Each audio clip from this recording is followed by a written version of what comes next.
кимчи из шпината. Да, сегодня готовим еще одну разновидность кимчи, которая относится к быстрому свежему кимчи. Для этого нам понадобится шпинат. И лучше всего брать весенний шпинат, свежий весенний шпинат, который отличается тем, что он маленького размера, потому что именно для этого кимчи лучше использовать шпинат маленький. Вот такой вот. У него ножки не твердые, легко жуются. И еще важный момент. Если вы покупаете в пучках, то нужно отрезать корешки и хорошо промыть. Я поэтому купила шпинат в упаковке, потому что он там чистый, и всего у меня объем 200 грамм. Как я и говорила, шпинат должен быть чистым. Мы промываем его в холодной воде дважды. То есть, когда вы покупаете шпинат в пучках, обычно на нем есть корешки, и там очень много земли, поэтому надо очень-очень хорошо промыть. Поскольку мой шпинат был в упаковке, уже очищен от корней, я просто промываю его в холодной воде достаточно быстро, но можно также замочить, например, с уксусом и с солью на какое-то время, если вы не уверены, что эту зелень никакими химикатами не брызгали. Итак, мы промыли шпинат дважды. Теперь заготовим овощи. Половина луковицы нам понадобится, мы нарезаем ее тонкими полукольцами. Если вы любите лук, то можете положить и целую луковицу на данный объем шпината. И 2 стручка зеленого лука мы нарезаем тонкими кольцами. Опять же, если вы очень любите зеленый лук, то можно и 4 стручка зеленого лука положить на данный объем. Теперь готовим соус-заправку. Красный молотый перец мы берем в объеме 3 столовых ложек. Если сильно острый не любите, то 1 столовую ложку положите. И молотый чеснок 2 столовые ложки. Опять же, сильно острый не можете есть, положите 1 столовую ложку.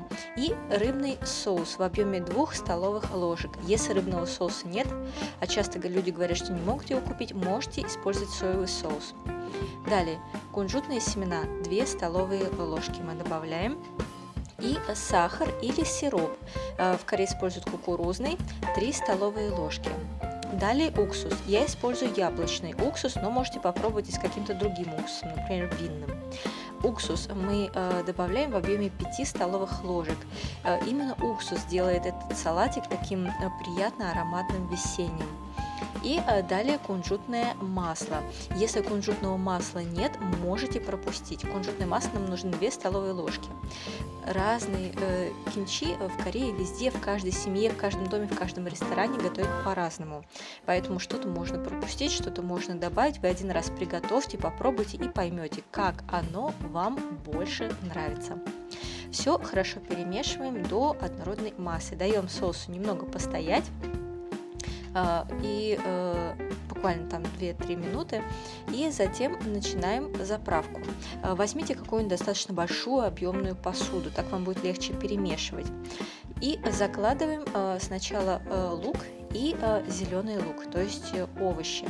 И учтите то, что посуду надо будет потом сразу очень быстро вымыть после того, как вы приготовите, потому что красный перец, он красится и впитывается в посуду. И теперь можно класть соус-заправку. Как я и говорила, этот салат, он весенний, и он готовится из весеннего шпината маленького размера. Если же все-таки листья вы купили достаточно объемные, то просто порежьте их после помывки перед тем, как их заправлять. Наденьте обязательно перчатки, чтобы вам не жгло руки от перца. И все хорошо перемешиваем. Как я и говорила, лучше брать объемную посуду, какой-нибудь, например, алюминиевый железный тазик, и тогда вам будет проще. После того, как мы все перемешали, мы можем либо сразу все подать к столу, а чаще всего именно так и делается. Этот свежий весенний салатик, он естся сразу, то есть называется свежие кимчи, да?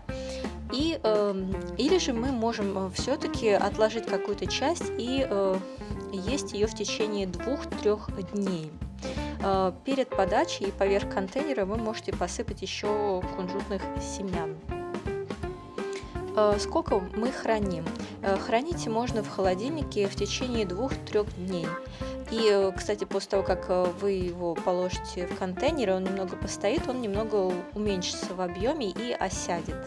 Его объем немного уменьшится. И что, как это можно есть? Есть два способа. Можно есть его с рисом или просто как салат сам по себе. В Корее едят это с рисом. И если ваши листики достаточно большого размера, то можно использовать их для вреппинга. Например, положить на большой лист немножко риса, кусочек мяса, например, пожаренной свинины, как барбекю, и завернуть и есть. Вот такой вот способ. Надеюсь, вам было интересно. Приятного вам аппетита. Можно еще раз ознакомиться с ингредиентами.